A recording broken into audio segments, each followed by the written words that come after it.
ऐसे अंग्रेजी शब्दों का इस्तेमाल करते हैं जिनका अर्थ ही हमें नहीं मालूम है, बोलते रहते हैं। हम अंग्रेजी का एक शब्द अक्सर बोलते हैं। कई बार मैं भारत के ऐसे लोगों के घरों में जाता हूं जो अंग्रेजी पढ़ नहीं पाए और भारतीय रह नहीं पाए, अधकचरे हो गए। हाँ, अंग्रेजी पढ़ नहीं पाए पूरी और भारतीय रह नहीं पाए, ऐसे घरों में जाता हूं। तो वो किस तरह से बात करते हैं, oh Rajiv Dixit, she is my missus. मैं कहता हूं really she is your missus? तो वो थोड़े बौखला जाते हैं, क्या बोल रहे हैं। मैं पूछता हूं तुमको मालूम है मिसेज का अर्थ क्या होता है? मालूम है तो बोलो, नहीं मालूम तो मत बोलो। क्या अर्थ है मिसेज का जानते हैं? मिसेज शब्द का अगर इतिहास आप पढ़ेंगे, इंग्लैंड में, यूरोप में क्या होता है ना, बिना शादी के पति पत्नी बन के साथ रहने की हजारों साल पुरानी परंपरा है, जिसको लिव इन रिलेशनशिप कहते हैं यूरोप में। शादी नहीं करते लेकिन रहते पति पत्नी की तरह से, बच्चे भी कर लेते हैं, शादी नहीं करते। ये विचित्र परंपरा है। एक के साथ आज रह रहे हैं, कल दूसरे के साथ रह रहे हैं, परसों तीसरे के साथ रह रहे हैं, किसी दिन चौथे के साथ, किसी दिन पांचवें के साथ। एक आदमी 40 स्त्रियों के साथ रहता है, एक स्त्री 40 पुरुषों के साथ रहती। अब उसमें होता क्या है कि जिन 40 के साथ रहते हैं, जिसमें एक के साथ अगर शादी हो गई तो उसको छोड़कर सब मिसेज हो जाती है। समझिएगा इस बात को। मिसेस का माने है धर्म पत्नी को छोड़कर वो सारी महिलाएं जिनके साथ आप रात बिता चुके हैं, बिस्तर पे रह चुके हैं, वो मिसेस होती हैं। धर्म पत्नी मिसेस नहीं होती। और मिस्टर इसका उल्टा है। पति को छोड़कर वो सारे पुरुष मिस्टर हो जाते हैं।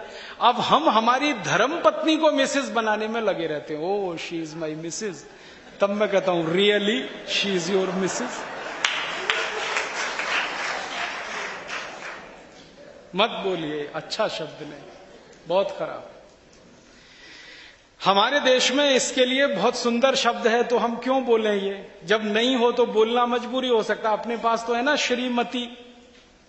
श्री माने लक्ष्मी, मति माने बुद्धि। तो लक्ष्मी और बुद्धि माने लक्ष्मी और सरस्वती जहां एक साथ हो, वो श्रीमती। कितना सुंदर शब्द है। तो श्रीमती छोड़ के मिसेज में क्यों फंस गए? तो माताओं बहनों से निवेदन है कि मिस्टर ना कहें अपने पति को। भाइयों से निवेदन है पत्नियों को मिसेज ना कहें। यहां से शुरू करें। और एक बहुत खराब शब्द है अंग्रेजी का, मैडम। बहुत खराब। ये जो मैडम शब्द है ये अंग्रेजी का नहीं है, मूलतः फ्रेंच का है। ये फ्रेंच में एक शब्द होता है मां दाम। MA माने मां, DAME दाम। दाम माने होता है स्त्री, महिला, औरत, उसको दाम कहते हैं। और MA माने मां, मां माने मेरा। जिसको अंग्रेजी में माई कहते हैं ना, MY माई, उसको फ्रेंच में मां कहते हैं। MA मां माने मेरा। तो मां माने मेरा, दाम माने स्त्री। तो मेरी स्त्री मैडम होती है। और यहां आप हर एक किसी को कहने लगते हैं मैडम मैडम मैडम मैडम। मेरी आपको हाथ जोड़कर विनती है, जिसको आप मैडम कह रहे हैं पहले पूछ तो लो उससे।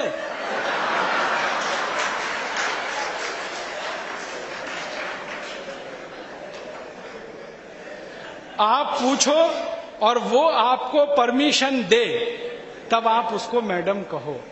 ऐसे ही किसी को मैडम कह देना बहुत खतरनाक है, मत बोलिए आप इसको। अंग्रेजी शब्दों का अर्थ जाने, समझें, फिर उसके बाद उनका उपयोग करें तो ठीक है। लेकिन जब आप जानते नहीं, समझते नहीं और उनका उपयोग करते हैं तो उसमें गुड़गोबर हो जाता है। तो ये फालतू अंग्रेजी शब्द अपने जीवन में ना लाएं। मैं तो आपको